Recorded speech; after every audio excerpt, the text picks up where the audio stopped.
June 13. దేవుడు కరుణా సంపన్నుడై ఉండి.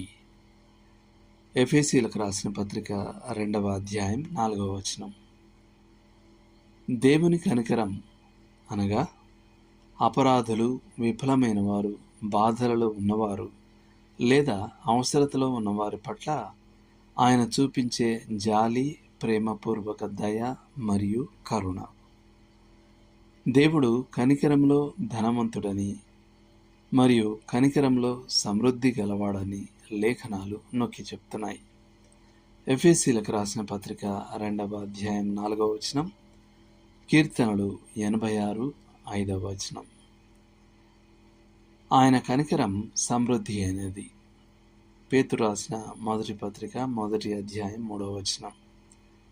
అది ఆకాశమంత గొప్పది. కీర్తనలు 57:10. భూమికి ఆకాశం ఎంత ఉన్నతముగా ఉన్నదో ఆయనందు భయభక్తులు గలవారి ఎడల ఆయన కృప అంత ఉన్నతముగా ఉన్నది. కీర్తనలు 103:11. దేవుడు కనికరము చూపు తండ్రిగా, బహు వాత్సల్యమును కనికరం గలవాడుగా చెప్పబడ్డాడు.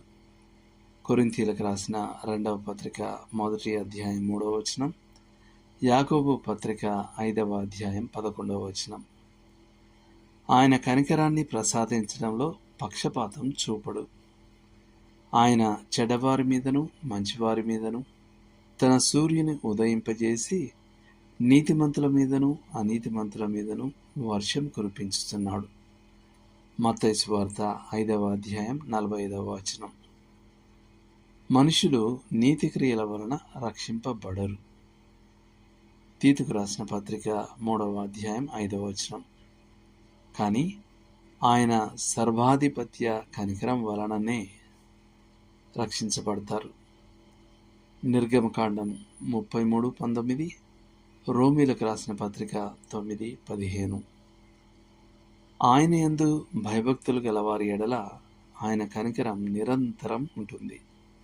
కీర్తనలు 136:1, లూకా 1:50.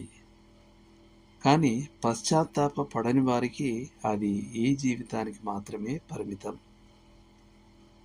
కృపకు కనికరానికి మధ్య తేడా ఉంది. కృప అనగా అర్హుడను కాని నాపై తన ఆశీర్వాదాలు కుమ్మరించడం. కనికరం అనగా శిక్షకు అర్హుడనైన నన్ను శిక్షించకపోవడం.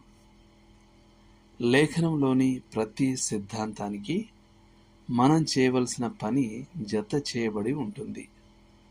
మొట్టమొదటగా మనం మన శరీరాలను సజీవ యాగముగా, పరిశుద్ధముగా, దేవునికి అంగీకార యోగ్యముగా సమర్పించాలని కోరుతున్నాయి. రోమీలకు రాసిన పత్రిక 12వ అధ్యాయం 1వ వచనం. మనం చేయగల అత్యంత సహేతుకమైన, వివేకవంతమైన, తెలివైన, సున్నితమైన పని ఇదే. ఆ తర్వాత మనం ఒకరి పట్ల ఒకరు కనికరంతో ఉండాలని దేవుడు కోరుతున్నాడు. కనికరం గలవారికి ఒక ప్రత్యేక బహుమానం వాగ్దానం చేయబడింది. వారు కనికరము పొందుదురు. మత్తయి సువార్త 5:7.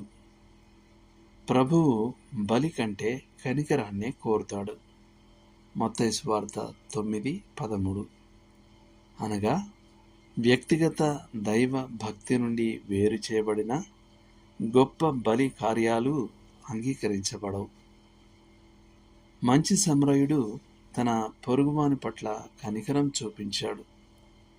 మనం ఆకలితో ఉన్నవారికి ఆహారం పెట్టినప్పుడు, బీదలకు బట్టలు ఇచ్చినప్పుడు, రోగులను పరామర్శించినప్పుడు, విధవరాండ్రను, అనాథలను పరామర్శించినప్పుడు, ఏడ్చువారితో ఏడ్చినప్పుడు మనం కనికరం చూపిస్తాం. మనకు అన్యాయం చేసిన వ్యక్తిపై పగ తీర్చుకునే అవకాశాన్ని నిరాకరించినప్పుడు లేదా విఫలమైన వారి పట్ల కరుణ చూపినప్పుడు మనం కనికరంతో ఉంటాం. మనం ఎటువంటి వారమో గుర్తుంచుకొని మన కోసం మరియు ఇతరుల కోసం కనికరంతో ప్రార్థించాలి. హెబ్రీలకు రాసిన పత్రిక 4వ అధ్యాయం 16వ వచనం, గలతీయులకు రాసిన పత్రిక 6వ అధ్యాయం 16వ వచనం, తిమోతికి రాసిన మొదటి పత్రిక 1వ అధ్యాయం 2వ వచనం. చివరగా దేవుని కనికరాలు ఆయన స్తుతిని పాడటానికి మన హృదయాలను శృతి చేయాలి. ఓ దేవా, నీ కనికరాలన్నిటినీ నా ఆత్మ పరికించినప్పుడు ఆ అద్భుత దృశ్యంతో పరవశించి ప్రేమ మరియు స్తుతిలో నేను లీనమైపోతాను. Joseph Edison. దేవుడు మిమ్మల్ని దీవించునుగాక.